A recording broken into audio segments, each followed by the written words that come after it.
राधे राधे, जय श्री कृष्णा। मैं संजू जमुहर आप सभी का स्वागत करती हूँ अपने यूट्यूब चैनल पर।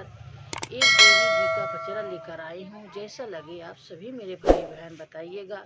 ये देवी जी का पचरा आप सबको कैसा लगा, ज़्यादा से ज़्यादा हम लोगों को सपोर्ट करिए।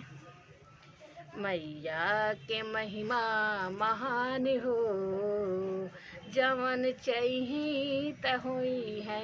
मैया के महिमा महान हो, जवन चाहिए त होई है। मैया मोरी चाहिए महले बनी जई है। मैया मोरी चाहिए महले बनी जई है। छुटी जई है गरीबवा के नाम हो, जवन चाहिए त होई है। छुटी जई है गरीबवा के नाम हो, तवन चाहिए त होई है।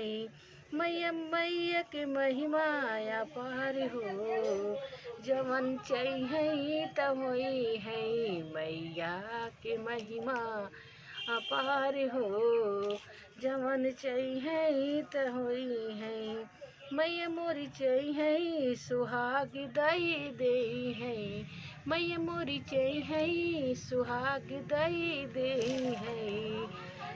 छुटी भागिने के नाम हो, जवन चाहिए त होई है। छुट्टी भागिने के नाम हो, जवन चाहिए त होई है। मैया के महिमा अपार हो, जवन चाहिए त होई है। मैया के महिमा अपार हो, जवन चाहिए त होई है। मैया मोरी चाहिए ललन दई दे है।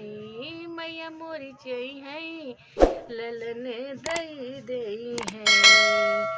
छूटी जई है बझनिया के नाम हो, जवन चाहिए त होई है। छूटी जई है बझनिया के नाम हो, जवन चाहिए त होई है। मैया के महिमा अपार हो, जवन चाहिए त होई है। मैया के महिमा अपार हो, जवन चाहिए त होई है।